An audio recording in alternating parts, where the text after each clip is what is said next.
RS brothers లో ఆషాఢం KG sale మళ్ళీ మొదలైంది. మరెన్నో క్రేజీ ఆఫర్స్ ఖైదీ చేయండి ఆర్ఎస్ బ్రదర్స్.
ఎవరింటికి తీసుకోపోయారు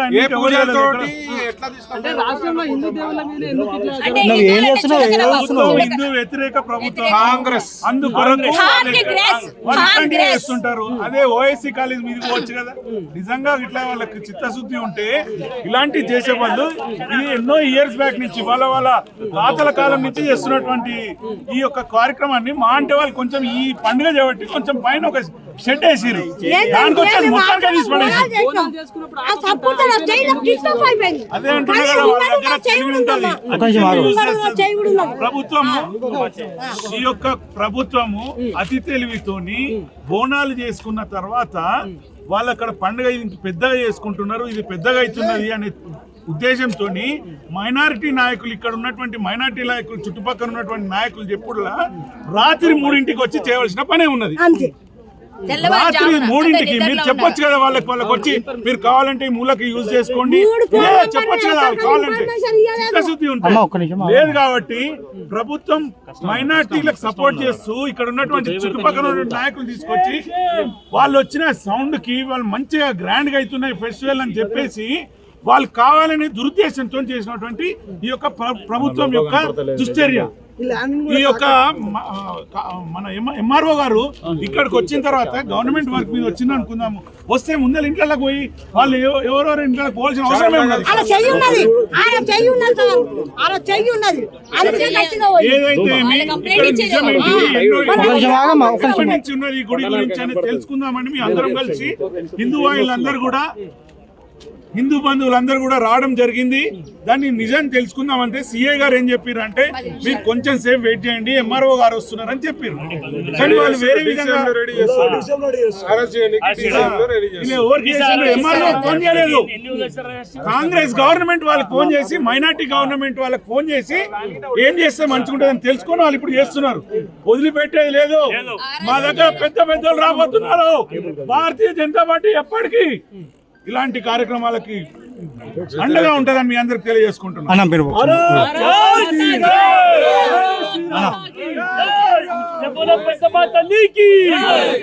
ఓవైసీ సంకల్నాకే కాంగ్రెస్ ప్రభుత్వం సకలం చెరువుల ఆల్మోస్ట్ 70% కబ్జా చేసిన కాలేజీని ఏం బీకలేక వాళ్ళకి భయపడి ఫాతిమా కాలేజ్కి భయపడి ఏం బీకలేక చాతగాని దద్దమ్మ ప్రభుత్వం ఇవాళ హిందూ గుళ్ళపై వస్తుంది. ఇవాళ కాంగ్రెస్కి ఓటేసే హిందువులకు సిగ్గుండాలి, కాంగ్రెస్కి ఓటేసే హిందువులు తలదించుకునే పరిస్థితి. ఆల్రెడీ కాంగ్రెస్ రాగానే దునియా గుళ్ళపై దాడులు జరిగినాయి. ఈ మధ్య దాడులు జరుగుతున్నాయి అంటే ఎవడో దుండగుడు దాడి చేయాలి, లేదంటే కాంగ్రెస్ ప్రభుత్వమే దుండగుడు రూపంలో దాడి చేయాలి. ఇవాళ వచ్చి అర్ధరాత్రి దొంగల లెక్క విగ్రహాన్ని తీసుకుపోయి వేరే గుళ్ళ పెట్టాల్సిన అవసరం లేదు. ఇవాళ ఇవాళ 60 నుంచి 70 ఏళ్ళ పాత గుడి వేల ఎకరాలు 100 ఎకరాలు కబ్జాకు గురి పడుతున్న ప్రభుత్వ స్థలాల్లో చేతగాక 100 గజాలు కూడా లేని అమ్మవారి గుడిని అలా కబ్జా చేసిరని చెప్పి అలా గుడి స్లాబులు కూలగొట్టి అమ్మవారి విగ్రహాన్ని తరలించి ఒక శాస్త్రం ప్రకారం తరలించాలి. అసలు వాస్తవంగా అసలు తరలించే రైట్ అనేదే లేదు. ఇవాళ ఎన్నో దర్గాలు రోడ్డు కట్టంగా ఉన్నాయి. మరి మీకు అంతా మొగోళ్ళు అయితే మరి దర్గాల దగ్గర పోయి మాట్లాడండి. ఇవాళ హిందూ దేవాలయాలపై కాదు మీ దాడి. దర్గాలు ఎన్ని ఉన్నాయి, అక్రమ కట్టడాలు ఎన్ని ఉన్నాయి, పెద్ద పెద్ద అక్రమ కట్టడాలు ఇవాళ FTL పరిధిలో కడుతున్నారు. మరి వాళ్ళతోటి రాజీ గుర్చుకొని మా హిందువులపై దాడి, హిందూ దేవతలపై దాడి, హిందూ గుళ్ళని ధ్వంసం చేయడమే ఇలా లక్ష్యంగా పెట్టుకున్నారు. డెఫినెట్ గా దీనిపై హిందూ సంఘాలు కానీ, హిందూ ప్రజలు, హిందూ సోదరులు అందరు గమనిస్తున్నారు. ఇట్లాంటి చర్యలు ఇంకా చేస్తే మాత్రం ఆల్రెడీ బీఆర్ఎస్ ప్రభుత్వానికి హిందువులు బుద్ధి చెప్పారు.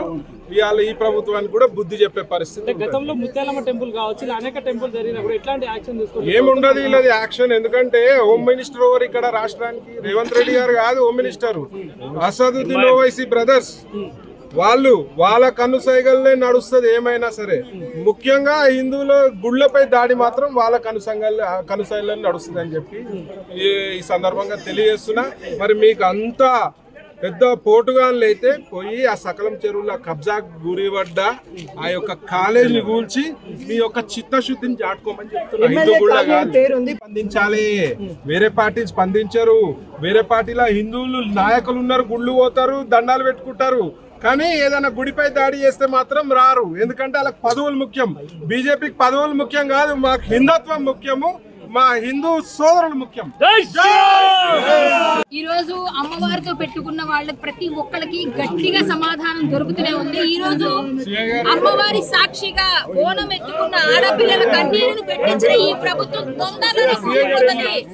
హిందువులందరూ కూడా గట్టిగా బుద్ధి చెప్తారు. మా అమ్మవారి జోలికి వచ్చిన వాడిని ఆ పెద్దమ్మ తల్లి వదలనే వదలదు, ఆ అమ్మవారు వదలనే వదలదు. గులి మీద స్వారీ చేస్తున్నారు బిడ్డ. మీకు దమ్ము ఉంటే, మీకు సిగ్గుంటే, శరం ఉంటే వెళ్ళి పైన రోడ్డు మధ్యలో ఉన్న దర్గాల్ని మాటలు కూడా కూల్చి మా గుడి దగ్గరకు రండి.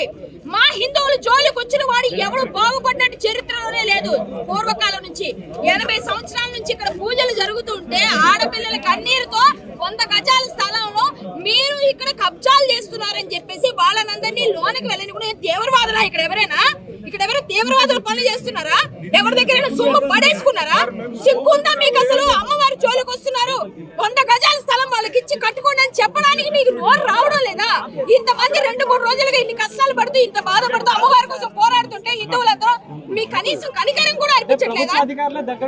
ప్రభుత్వ అధికారులకి ఎవరిచ్చారండి? ఆయనకి ఎక్కడి నుంచి వచ్చాయో అక్కడి నుంచి వచ్చిన ఆర్డర్ వాళ్ళు చేస్తారు. వీళ్ళకే ఉండి వీళ్ళ పని డ్యూటీ చేయడం. ఇప్పుడు ఎక్కించడానికి రెడీ చేస్తున్నారు వ్యాను, అందరిని ఎక్కించేస్తారు. 10 నిమిషాలు టైం అని చెప్పి మమ్మల్ని అందరినీ రెడీ చేసి ఆడవాళ్ళని తెప్పించి ఆడవాళ్ళని మగాళ్ళని ఎక్కిస్తారు. ఇంతకు మించి ఏం చేస్తారు? ఇదేగా చేసేది. తర్వాత ఏమో కేసులు పెడతారు, తిప్పుతా ఉంటారు. చెప్పండి, చచ్చిపోయినా పర్లేదు అమ్మవారి కోసం. జై శ్రీరామ్. అమ్మవారి దగ్గరే ఉంటాం, అమ్మవారి కోసం పోరాడతాం. మా బీజేపీ ప్రభుత్వం మాట్లాడుతుందంటే చిత్తశుద్ధితో పనిచేస్తాం కాబట్టి మేము మాట్లాడతాం. మేము బీజేపీ వాళ్ళని కొట్లాడతాం, హిందువులందరినీ ఏకం చేస్తాం. అమ్మవారి గుడిని మళ్ళీ వాళ్ళతోనే నిర్మించేలా చేస్తాం. జై శ్రీరామ్. హిందువుల దేవాలయాలపైన దాడి జరుగుతున్నప్పుడు ఇలాంటి ఘటనలు మళ్ళీ జరగకుండా చూసుకుంటామని చెప్పిన అధికారులే స్వయంగా వాళ్ళే వచ్చి ఇలాంటి ఘటనలు చేస్తూ ఉంటారు. హిందువుల దేవాలయాలపైన దాడులు జరుగుతున్నాయి. ఏమంటారు? పిచ్చోడండి, రాయేసాడండి, ఎరగొట్టాడండి. వాడి మతిస్థిమితో లేదండి. ఎవరికి మతిస్థిమితో లేదండి? ఇక్కడ చేయిస్తున్న వాళ్ళకి ఎవరు ఆర్డర్ ఇస్తున్నారో వాళ్ళకి లేదు, ఎవరికి లేదు మతిస్థిమితం. ఏమనంటే కూలగొట్టిన తర్వాత పిచ్చోడు వాడు ఒక మాట వేసేస్తే అయిపోయింది.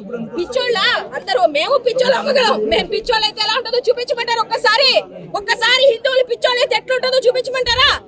ఏం మాట్లాడుతున్నారు? హిందువుల గుడిల పైన ప్రతిసారి ధ్వంసం చేయడానికి వస్తున్న వాళ్ళకి మాత్రం ఖచ్చితంగా అమ్మవారి ఉసురు, ఆ ఆడపిల్లల ఉసురు తప్పకుండా తగులుతుంది. జై శ్రీరామ్. మేమందరం అయ్యే వరకు కూడా ఇక్కడనే కూర్చుంటాం.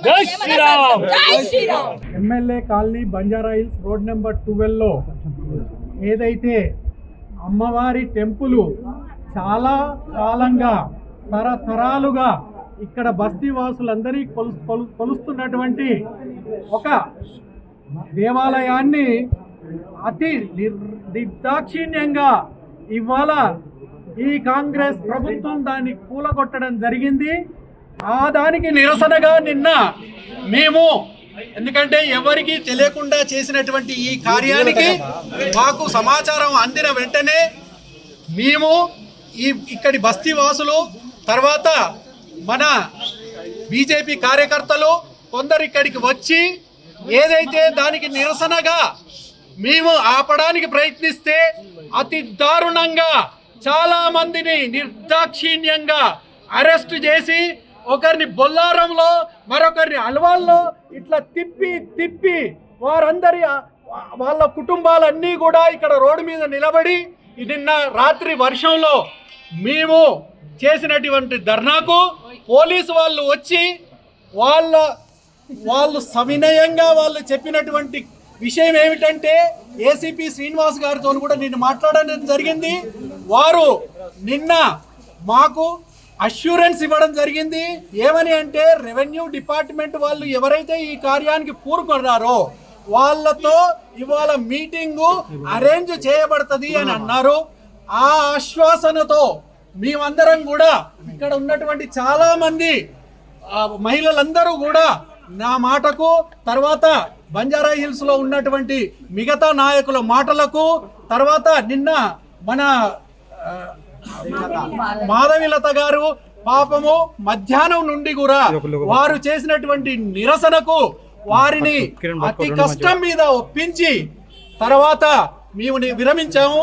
కానీ ఇవాళ దారుణంగా అసలు ఎవరు కూడా మళ్ళీ పట్టించుకోకుండా అందరూ ముఖం చాటేసి ఇవాళ ఇదే బంజారా హిల్స్ లో ఎంతో మంది భూ బకాసురులు వాళ్ళు చేస్తున్నటువంటి ఆ కృత్యాలను ఆపలేనటువంటి ఈ ప్రభుత్వం ఇవాళ ఒక చిన్న గుడిని నేలమట్టం చేసి ఇప్పుడు ఇవన్నీ ప్రవీణ్ గారు కానివ్వండి, మా అధ్యక్షులు లంకాల దీపక్ రెడ్డి గారు, కళ్యాణి గారు, మిగతా నాయకులు, తర్వాత ఇవాళ చూడండి మహిళా మనులందరూ కూడా ఈ బస్తీ వాసులు అందరం కూడా ఇప్పుడు అందరం పోయి చూద్దామంటే ఇప్పటిదాకా మీరు చూశారు.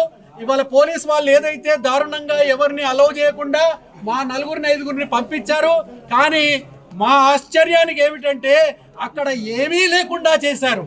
ఇవాళ మీరు ఏం చేయదలుచుకున్నారు ఇవాళ ఈ దేశంలో, ముఖ్యంగా ఈ తెలంగాణలో అంటే మీరు ఒక వర్గాన్ని కాపాడుతూ ఇవాళ జూబ్లీ హిల్స్ ఎలక్షన్ల కొరకు ఒక వర్గాన్ని కాపు కాస్తూ వాళ్ళకి ఏదైతే ఒత్తాసు పలుకుతూ వాళ్ళకు రేపు వాళ్ళ ఓట్లు దండుకోవాలనే ఒక కార్యక్రమం దక్క ఇదేదీ కాదు.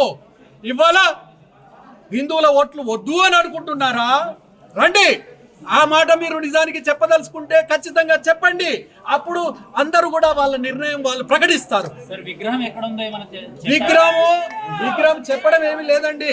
నిన్న సాయంత్రం విగ్రహాన్ని చాటుమాటుగా తరలించేసి తర్వాత ఆ మాట కూడా చెప్పారు. ఇవాళ విగ్రహాన్ని కూడా మాకు అప్పచెప్తామనే ఆశ్వాసనతోనే నిన్న మేము ఇక్కడ నిరసన కార్యక్రమాన్ని విరమించుకున్నాం.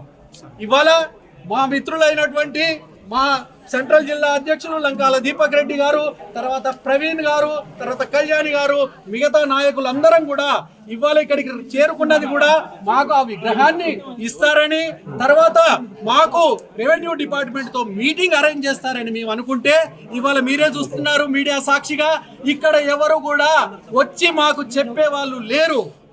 ఇది ఇవాళ తప్పకుండా ఇవాళ ఈ ప్రాంతం నుంచే మేయర్ గారు ఉన్నారు. నిజంగా ప్రస్తుతం ఉన్నటువంటి సమాజం దేనికి ప్రయారిటీ ఇస్తుంది? ఆర్థిక సంబంధాల చుట్టూ మాత్రమే తిరుగుతోంది. మళ్ళీ ఎన్నికలంగానే చాలా విరక్తి కలుగుతాం. మంచి అనిపిస్తుంది కదా, లేడీస్ కూడా ఛాలెంజింగ్ జాబ్స్ చేసినప్పుడు చాలా బాగుంటది. ట్రాఫిక్ అసిస్టెంట్స్ గా నియమించిన ట్రాన్స్జెండర్స్ అందరితో సాల్యూట్ చేయించుకుంటున్నారు. ఫుడ్ డెలివరీ ఇవ్వటానికి వెళ్ళినటువంటి డెలివరీ బాయ్ అనిల్ పై కళ్ళ ముందు